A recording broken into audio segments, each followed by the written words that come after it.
Olá, e nós estamos aqui mais uma vez em mais uma segunda-feira para gravar o nosso Mumunis em preto e branco. Hoje nós vamos falar de um assunto, eu sempre digo que o assunto é importante, né? Todos são. Agora esse a gente precisa ter um olhar especial, um carinho especial com ele, porque é extremamente importante para a nossa vida, para a nossa qualidade de vida, para a gente viver de uma maneira feliz. Problema? Todo mundo tem e os problemas existirão sempre. Mas a gente precisa cuidar de algo que é fundamental na nossa existência. A gente precisa olhar para a saúde mental. Então, nós vamos conversar com duas psicólogas assim incríveis, com experiência já comprovadíssima, trabalham no Mumunis. E eu vou apresentá-las assim, agradecendo a presença e com um grande carinho por terem aceito o nosso convite. Aqui à minha esquerda, Ariane Carvalho da Silva, que a gente chama carinhosamente de Ari, porque Ariane não, é um nome difícil. É um nome bem diferente e difícil.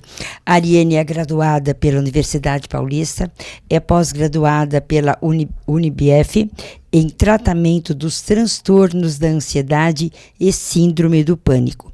É psicóloga clínica há 8 anos. E aqui à minha direita tenho a Camila Guerriero. Camila, obrigada também pela presença. A Camila é formada em psicologia, pós-graduada em psicologia jurídica, há 13 anos trabalhando no serviço de acolhimento para crianças e adolescentes. Ambas trabalham no Mumunis. A Ari hoje trabalha na casa, o acolhimento, né? Casa Recomeçar para as mulheres, que eu já comentei muito aqui, e também no Centro Dia para pessoas idosas. E a Camila, a atuação dela é na Casa Lar São José, com crianças e adolescentes de 0 até completarem 18 anos. Ou seja, nós temos os dois extremos. Temos as crianças, três na verdade, crianças, adolescentes e adultos. É sobre isso que a gente vai conversar. Saúde mental. Obrigada, Ari. Obrigada. Então, a minha primeira fala é a seguinte. Saúde mental, né?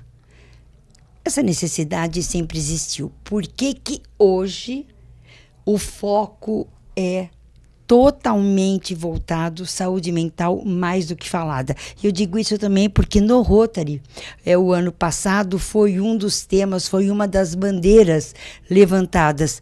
A que se deve isso? Eu queria que você fizesse essas considerações, Ari, e você também, Camila.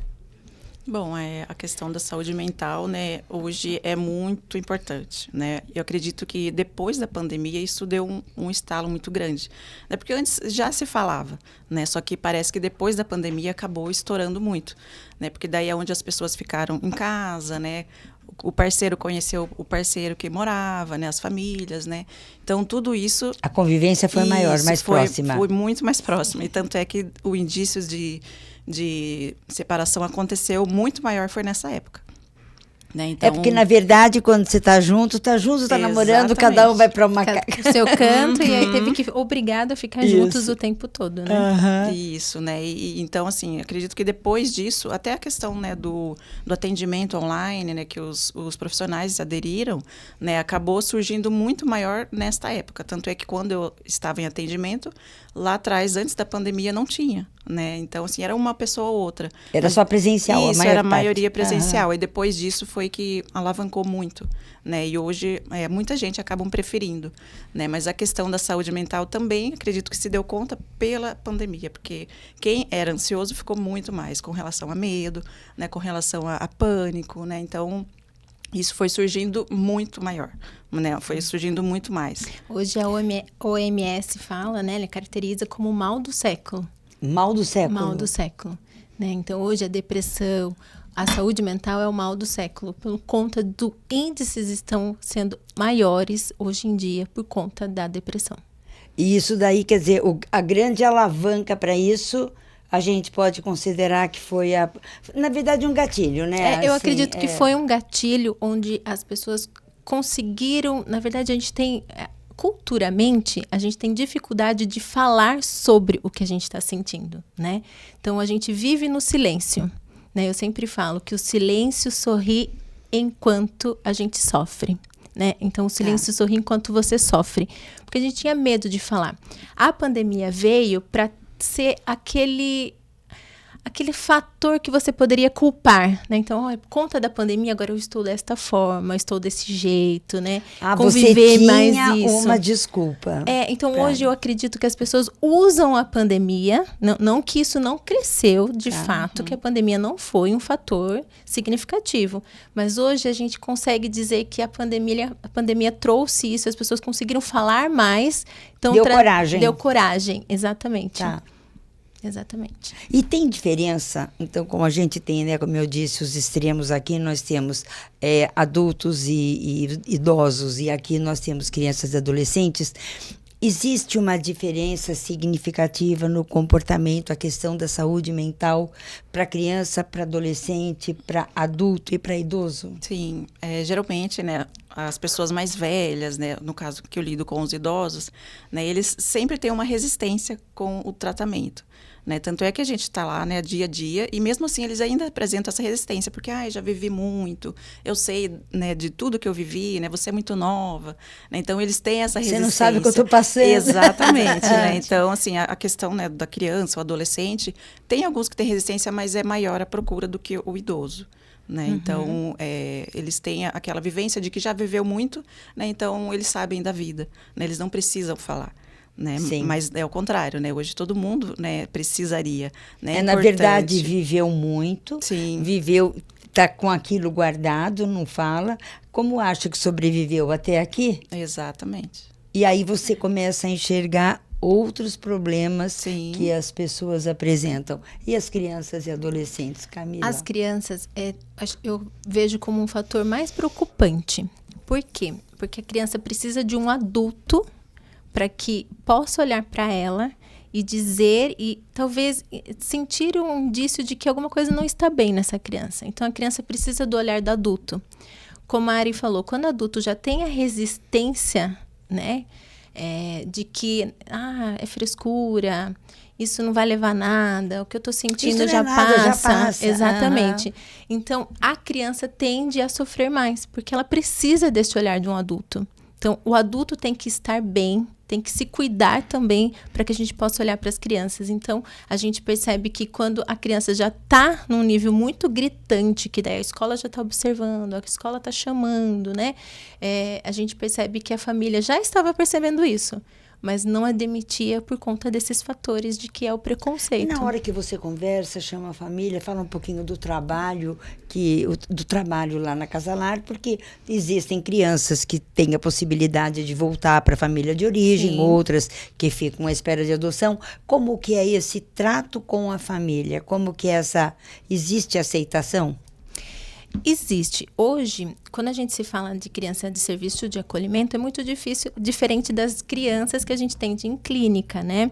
Então, hoje, nossas crianças que estão no serviço de acolhimento foram retiradas de sua família por alguma negligência familiar. Então, como a Stephanie, assistente social do lar, ela fala assim que a Casa Lar São José, né, o serviço de acolhimento abrigo, é a UTI de um hospital.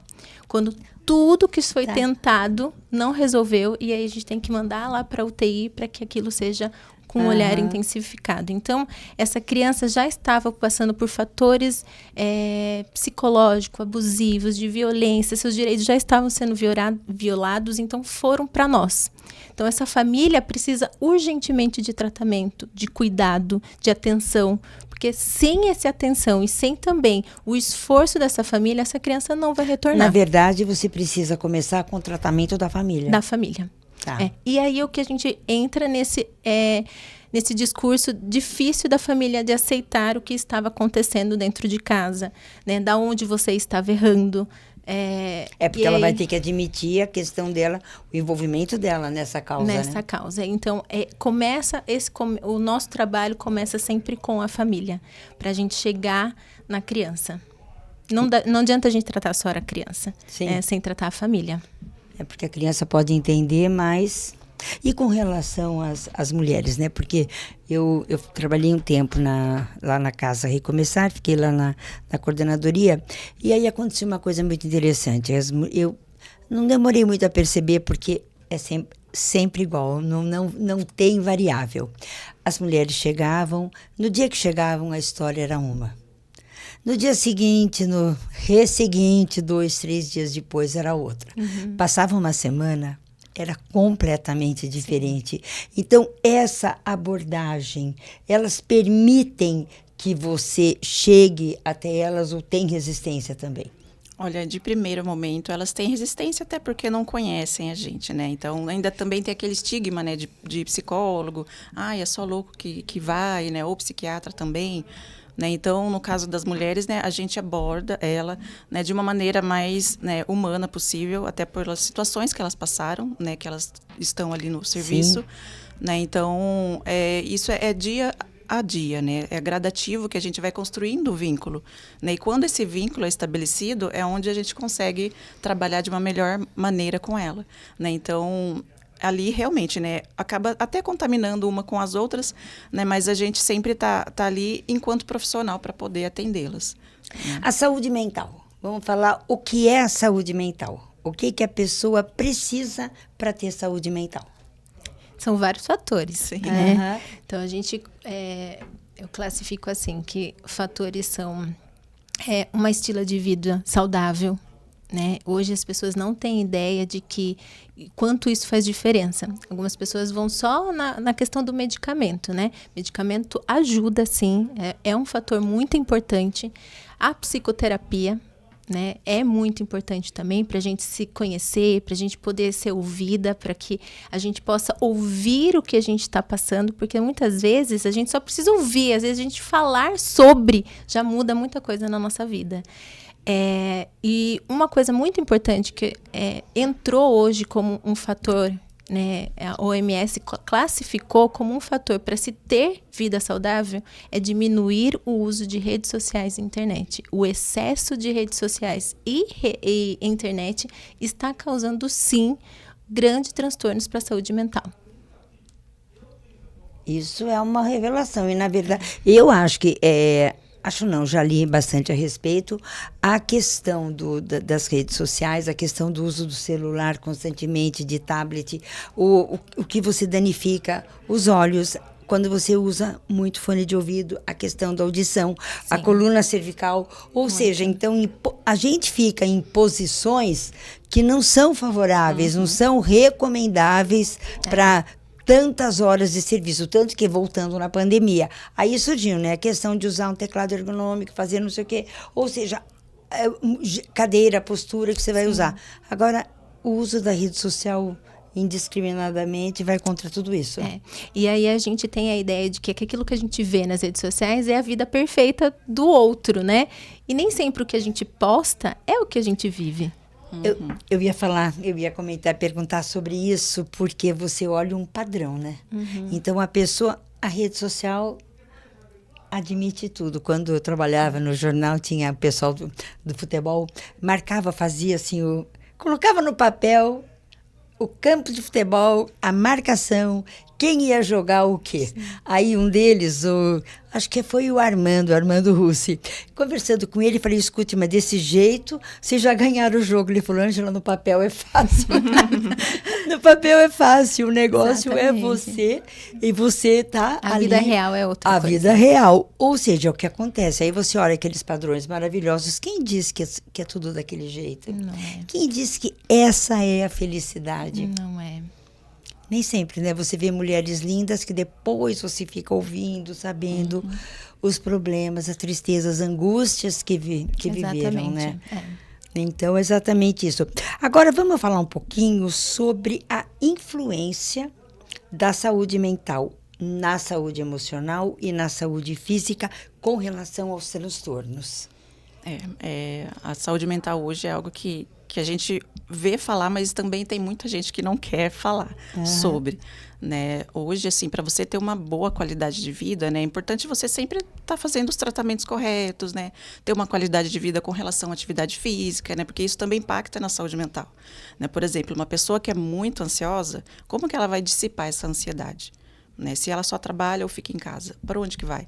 né? O corpo uma hora responde, né? Então, por isso que vem as crises, né? Então, a pessoa fazendo uma atividade física, independente de, né, condicionamento físico ou luta, que seja, né? Mas é onde o corpo precisa daquele momento para poder externar, né? Então, a ansiedade, ela é importante para isso, com relação ao que todo mundo acaba vivenciando, né? Uma vida corrida, né? Às vezes não tem tempo para o filho. Você tem que ter uma válvula de escape. Exatamente, né? Então, essa válvula de escape acaba sendo um tratamento, né? Tanto, lógico, a questão do físico, mas também o psicológico, porque a terapia, né? Hoje em dia, ainda assim tem gente que tem preconceito, mas é muito importante, né? Hoje, acredito que muita gente poderia fazer, mas, como a gente falou, tem o preconceito ainda. É que é uma né? pena, né, esse Exatamente. preconceito. Eu estava vendo a classificação, né, pela OMS também, Organização Mundial de Saúde, né, que hoje o indícios de suicídio é maior em homens do que em mulheres. Então, estava conversando, quando a gente vinha para cá, conversando com a Alice sobre isso, e falando no suicídio, a gente está no setembro amarelo, né? É um assunto pesado, é um assunto triste, é um assunto que é difícil de ser abordado com um sorriso, de uma maneira leve. Então, aí eu gostaria de propor aqui que vocês passassem esses dados, a questão, inclusive com relação ao negro, que eu acredito que o índice é maior. E depois falando também da mulher forte, que você falou, né, assim, a mulher negra é tida como uma mulher forte, é uma mulher que está acima do sofrimento, acima da dor, ela suporta tudo. A questão da ansiedade para ela e da saúde mental, ela é prejudicada com isso? Com certeza. Então, como o índice hoje é maior em homens do que em mulher. Classifica-se que 78% é homem e 22% mulheres. Só que dentro dessa faixa etária, até entre 15 e 29 anos é a idade que está acontecendo o suicídio. Então, a gente tem muitos jovens, né? Aí sempre perguntam, né? O jovem negro acaba se suicidando mais? Não existe essa taxa, não é isso, né? Mas o que acontece, qual é a causa? É o racismo. É o racismo. E para as mulheres, o sexismo também, O sexismo, exatamente. Então, hoje as mulheres tentam mais suicídio, mas no homem é mais letal. E a gente pergunta por quê? Né, de fato, por quê? E a gente entra de novo na questão do preconceito. O homem, culturalmente, tem a ideia de que ele tem que ser forte, ele não pode chorar, ele não pode admitir as suas dores. Ele tem que ser chefe. Ele tem que ser chefe, né? Então, o homem acaba silenciando, não falando. E quando ele fala, tem os pejorativos, né? Para de ser menininha, para de ser mulherzinha, né? Então, o homem tende a ficar com a dor e não falar. E quando a gente entra no fato da mulher negra, né, a gente entra realmente naquele fator de que a mulher negra é mais forte, ela é mais resistente, por conta, historicamente, né, da escravidão, que a mulher era mais forte, e isso não existe, porque daí a mulher negra carrega isso para ela. E é difícil para ela procurar ajuda. Com certeza. Né? E ela tem isso dentro dela culturalmente, de que precisa, né? Isso vem numa questão da sociedade, não que de fato seja. Sim. Né? E aí ela acaba carregando isso e sofrendo mais por conta desses fatores externos. Isso daí acaba se tornando, quer dizer, uma bola de neve, né? Porque ela sente, ela não fala, ela não procura ajuda. Exatamente. E às vezes acaba sendo muito tarde. Falando nesse Setembro Amarelo, né? Que como deixar aqui conversando, né, com você para que os sinais porque nada acontece, não é de uma hora para outra. A mesma coisa com relação à violência de gênero, quando a gente vê esses feminicídios. E nós já conversamos a respeito aqui. Nenhum marido, nenhum namorado, nenhum homem, nenhum nada chega de hoje para amanhã e fala, matou. Não. É muito raro isso. A coisa já começa acontecendo, vem vindo sinais. Com relação a esses jovens, com relação à mulher negra, com relação à mulher negra, vocês falaram a questão do racismo, que é forte, do sexismo, que é bastante forte, com relação ao jovem.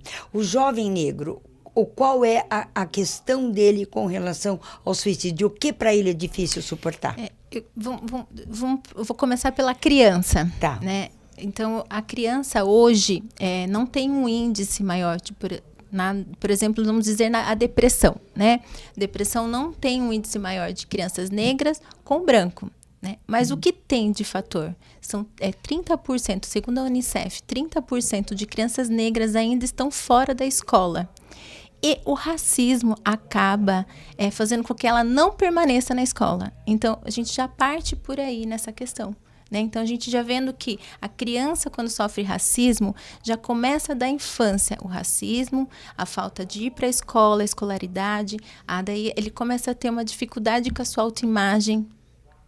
E ele começa a ter vários fatores que vai carregar até a sua vida, a jovem e depois adulta. Né? Então, a gente começa ali da infância já. E ele já vem vindo e vem uma sobrecarga, porque Exato. você vai vivendo se você não está feliz. Exatamente. Se você não está bem. E esses outros problemas, aí uma série de coisas em casa, né? Aí é questão de falta de dinheiro, é questão de sobrecarga no trabalho. Ou seja, é um acúmulo que vai se tornando para a vida dele. É isso que dificulta mais. Exatamente. Tudo acaba envolvendo, né? Então, hoje, né, se a pessoa está sem dinheiro, isso também afeta, né? Então, a questão, né, racial, né, isso acaba sendo muito mais forte, né? Porque tem as questões lá de trás, né? Que tem aquela, né? As palavras pejorativas, né? Que as pessoas acabam falando, né? Então, isso ia de encontro, né? Com a pessoa, né? Que estava ali de uma forma mais, né?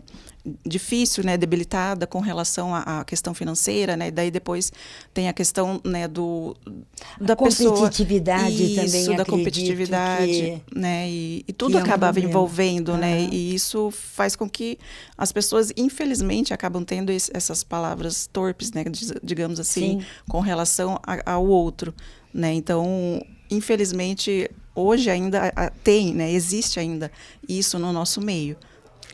O que a gente pode fazer, pensar, sugerir para melhorar? Vamos começar com relação aos jovens, já que esse número de suicídio, né? E a gente está nesse setembro, a cor é linda, mas o motivo... sim. o motivo muito não. triste. Então, vamos pensar assim, trabalhar um outro lado. O que os pais, o que a família, porque nem sempre os pais é que tomam conta, qual é um sinal de alerta ou sinais de alerta para que possam ser tomadas providências e pedir ajuda? Que a gente tem o CVV, por exemplo, aqui em Sorocaba, eu ia dizer exatamente isso. Hoje, o jovem, muitas vezes, também tem vergonha de falar o que está sentindo, né? Por conta também das redes sociais, como a gente falou. Todo mundo está perfeito, eu tenho que tirar fotos perfeitas. Tem uma vida maravilhosa. Eu tenho que mostrar que eu tenho uma vida maravilhosa. E como eu vou falar pro outro, pro meu amigo, que eu não tô bem, que eu não tô feliz com isso? E aí, a gente tem o CVV, né? Que é um centro de convenção, valorização à vida, né? Tem 188. Faz um trabalho incrível. Ligar, então a gente pode só ligar sozinho. Não vai ser identificado. Não vai ser identificado. E você liga, você conversa com alguém, né? Que vai te ouvir, que vai te acolher. Então, muitas vezes as pessoas não conhecem e aí acabam ficando sozinhos. E acredito, Camila, que não é nem o caso daquele que está precisando de ajuda ser obrigatoriamente ele quem vai falar. Um jovem, uma criança não vai. Então, os pais, o que devo fazer? Como uma orientação, o que seguir? Eu acredito, né, que seja assim, uma questão mais comportamental também, né? Aquele filho que está muito fechado no quarto, né? Aquele filho também que às vezes coloca roupa muito comprida no tempo de calor, por que será? Né? Porque tem a questão, né, de se automutilar. Verdade. Isso, né? Sim. Então, observar os comportamentos, né, com relação àquele filho, né? Como que está na minha casa, será? Será que eu estou sendo mãe ou pai o suficiente para estar sentando com ele, né, para conversar? Né? Na verdade, pai e mãe tem que ter coragem, né? Tem que ter coragem. Porque você enfrentar uma situação dessas, onde eu estou falhando, até onde o que eu não devo fazer ou o que eu preciso fazer e enxergar, isso é muito complicado. É muito né? difícil. E aí esse pai, essa mãe, avós, tios, quem convive, né? Sim, é a rede toda, né? A Então, rede toda. desmistificar, né, toda essa situação de psicólogo, psiquiatra é para louco, né? Porque, assim, é algo que a gente, quando tá com uma dor de cabeça, a gente vai tomar remédio ou procura o médico. E por que o psicólogo não? Né? Então, assim, é algo que a gente precisa estar falando hoje sobre isso, não só em setembro, mas também todo o tempo, né? E a questão, né, do CVV, eles ajudam, né, com relação à ligação, né, ao chat também, pode ligar para o WhatsApp, né? É o número 188. O né? simples fato, isso que a gente falou no início da conversa, né? O simples fato de você falar, você fala e ouve, porque muitas vezes a gente passa por cima, né? E se você consegue colocar para fora, e o autoconhecimento, eu tenho assim, que é como eu costumo brincar, você não precisa falar, olha como eu tenho dificuldade, olha como eu sou assim, como eu sou assado. Não, reconheça. Sim. Reconheça que esse é um ponto de E partida, tá tudo assim, bem reconhecer. fantástico para você saber onde atuar, o que fazer. Exatamente. A gente tem que reconhecer, tirar esses paradigmas da nossa vida, né? E isso faz com que a gente viva melhor, que a gente viva feliz, né? Isso é fantástico. Isso começa em casa, né? Se o pai e a mãe são cuidados, os filhos também serão cuidados. Sim. Né? Esse é o reflexo, né? Então, não há nada de errado você falar o que sente, né? Falar o que está sentindo ou chorar, né? Porque isso é natural do ser humano e acredito que todo mundo precisa disso, né? Então, se os pais mostrarem o caminho para o filho, com certeza vai ser algo mais importante. Nós somos seres humanos e temos que viver. Né? Sim. E a gente sempre fala, né? Quanto é importante os pais deixarem as crianças nomear o que está sentindo, né? As crianças não sabem o que estão sentindo. E aí, muitas vezes, uma explosão de uma criança de raiva, de catar um brinquedo e tacar na parede, né? O pai olha aquilo como um absurdo, que ele está desrespeitando, que falta de educação. Mas a criança só está mostrando que ela não está conseguindo regular os seus sentimentos. Que alguma coisa está errada. Alguma coisa está errada. Então, é hora de acolher, dar um abraço, falar o que está acontecendo, fale para mim o que você está sentindo, né? E muitas vezes, quando a criança fala, eu estou com raiva, ela é punida. Você não pode sentir isso é feio, não se sente isso. E não, todo mundo sente raiva, né? A gente só tem que aprender a lidar com a raiva. Como você vai trabalhar esse sentimento. Aí você vê o filme Divertidamente, né? Maravilhoso. Nossa, aquilo lá, Exatamente. não. Todo mundo deveria assistir, assim, é assim, incrível. E essa é uma das belezas que tem uma casa de acolhimento. É essa compreensão, esse olhar. Não sei se todos que saem terão a vida que desejariam, mas que existe toda uma infraestrutura, uma preocupação, um trabalho para que se sinta bem. E depois, quer dizer, a gente vê o resultado disso lá quando o jovem completa 18 anos e vai para uma república. Aí você vê ele administrando a própria vida, não está na rua. Ele está cuidando da vida dele, ele está trabalhando, ele está estudando, ou seja, ele vai ter um futuro. Sim. Essa é uma das maravilhas do acolhimento. Bom, eu acho que a gente está meio que chegando no fim, pelo que eu estou vendo ali. Então, resumindo, né, o que a gente precisa para cuidar da saúde mental e emocional, né? Cuidar da saúde física, como vocês falaram, ter boas relações, conversar com as pessoas, não é ficar isolado, valorizar os momentos de lazer. Não tenho tempo encontra tempo. Exato. Arranja tempo. O lazer não precisa ser um domingo inteiro, que seja uma parte dele, já está muito bom durante a semana. Transformar tudo que a gente faz em prazer, né? Não gosto de passar roupa, tá? Começa passando mais difícil. Eu faço isso. Começa passando mais difícil, termina logo e depois você fica com lençol, né? Camiseta, tira a camisa de lado. Diminuir o tempo online, como você falou, isso daí é essencial. Estabelecer objetivos. Ótimo. Porque quando a gente tem objetivo, quando a gente quer, quando a gente foca, né? Priorizar o sono. Esse eu não priorizo muito, mas eu falo que eu sou nova ainda, eu estou tentando priorizar meu sono. Mas isso daí faz diferença. Sim, com certeza. Faz diferença. A hora que a gente entrou aqui no estúdio, e aí fechou a porta, silêncio absoluto. Primeira coisa que a Camila disse, já imaginou dormir assim, que delícia? É que eu moro na minha casa, eu moro na Avenida São Paulo, então é um barulho agitado todo o tempo, né? Aí ele fechou a porta e falei, meu Deus, que isso, que delícia esse silêncio. E aí é isso, questão de ter ajuda profissional. Isso daí é essencial. É fundamental. E com relação a tudo que a gente falou, questão de racismo, questão de sexismo, trabalhar mais isso para que deixe de existir. Não é, eu vou reforçar isso daí que eu li, é uma realidade. Não basta dizer, eu não sou racista. O que você está fazendo para demonstrar isso? Exatamente. Não é o dizer, é o atuar, é o agir, né?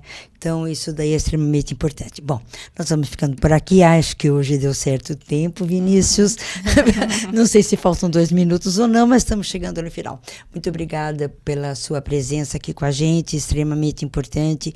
Curta sempre o nosso vídeo novo, né? Os antigos, se você não viu, e os novos que sobem todas as quartas-feiras no nosso YouTube, Movimento de Mulheres Negras de Sorocaba. Obrigada, Camila. Obrigada, é um prazer. Muito bom ter você aqui e que continue esse trabalho lindo, maravilhoso. Sim, vamos que continuar. você faz, que é de grande ajuda. E você também, Ari, Obrigada. com esse carinho com os nossos idosos, porque o problema do idoso, o da criança é muita atividade, o do idoso é pouca atividade e a solidão. Então, isso realmente é muito triste. Então, muito obrigada a vocês. Obrigada. Obrigada aqui à Jovem Pan pela sessão deste espaço incrível. Kiko Palhato, Vinícius, sempre nos ajudando. Um beijo, um abraço, até a semana que vem.